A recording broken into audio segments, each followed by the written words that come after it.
Maybe I've seen too much. Maybe I'm getting too old for this. I don't understand K-pop and I don't even want to know what skibbity toilet means.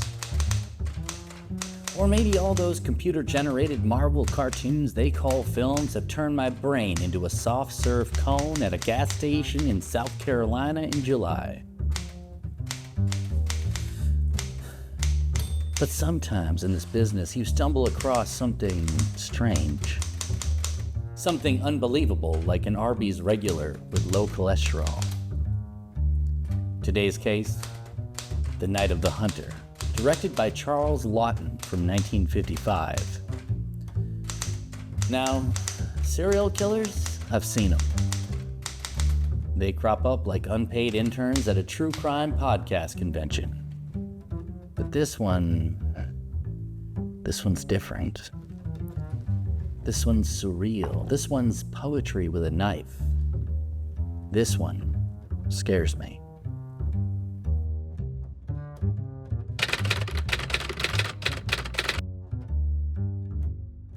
The Night of the Hunter was adapted from the 1953 Davis Grubb novel of the same name, and it was directed by the acclaimed actor, Charles Laughton.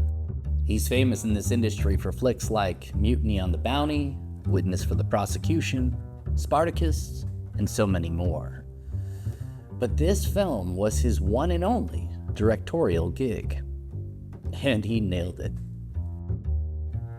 It stars heavy hitters like Shelley Winters as Willa Harper, Peter Graves as Ben Harper, silent film star Lillian Gish as Rachel Cooper, and the inimitable Robert Mitchum playing the fiendish preacher, Harry Powell.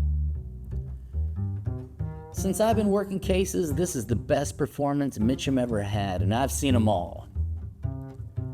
He takes over the film like a sumo wrestler at a sizzler. But this fact might surprise you.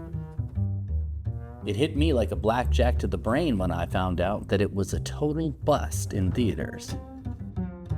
This movie didn't earn back its budget, and maybe that's why Laughton only had the one film. But that's a damn shame.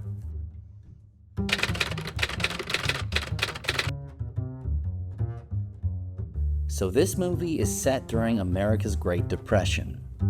It features beautiful cinematography that went on to inspire gorgeous shots and framing for films to come. It features inspiration from the German Expressionist films that came before, but is set in a Southern Gothic world. The story starts with a man named Ben Harper coming home after a boosted 10 G's. That's about $235,000 in today's money. That's a lot of scratch. The cops catch up to him, but he makes his son hide the dough and promise never to tell where he hid it. Meanwhile, Mitchum, as Harry Powell, is in jail for burglary and in the same cell as Harper.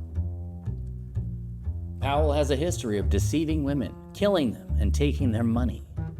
He tries to get information from Harper, but no dice.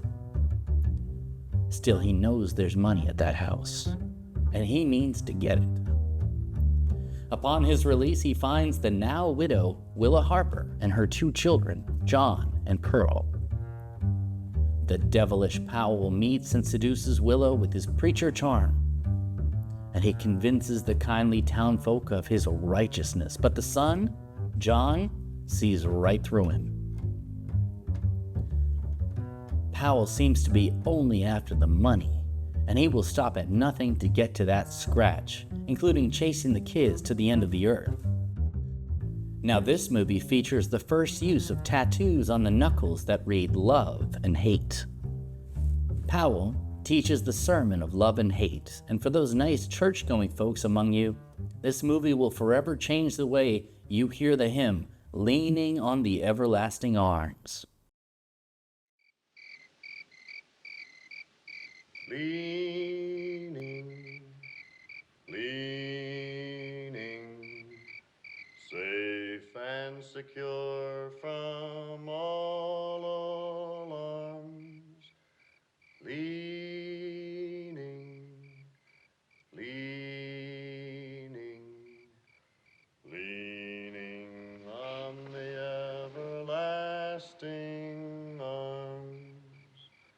The film is rife with imagery of hunter and prey in nature, and truly, the audience feels love for the lambs and woe for the wolf. Powell is terrifying, unflinching, and a seductive sociopath with a switchblade. But you can't take your eyes off him.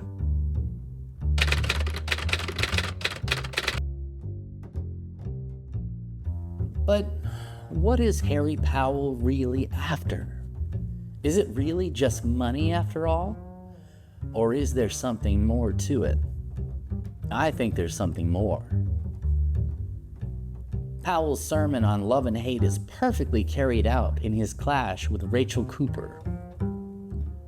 Both are single and very alone in some ways, but Cooper is love and Powell is nothing but contempt. But what makes him hate as he does? Early in the film, we learn that Powell has dispatched many women to this point, and we watch him as a licentious woman lustily dances on the stage, and the rage washes over him. From what I can tell from the evidence, Powell is not after money. He seems to want to punish women, or perhaps his own sexuality. Indeed, he seems to hate himself. On the wedding night with Willa, he rejects her, and he seems disgusted at the sexual act. Since this movie is set in the 1930s and filmed in 1955, it wouldn't be a huge stretch to imagine Powell as a gay-coded character who has had his own sexuality repressed and rejected. And in that rejection, he means to take revenge upon the whole world. Or perhaps Powell is the equivalent of a misogynist broken by a woman in the past and unable and unwilling to forgive.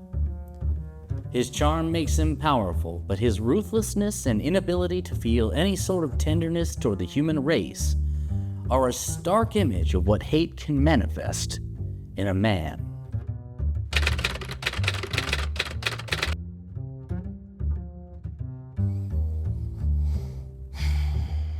Nope, they don't make them like this anymore.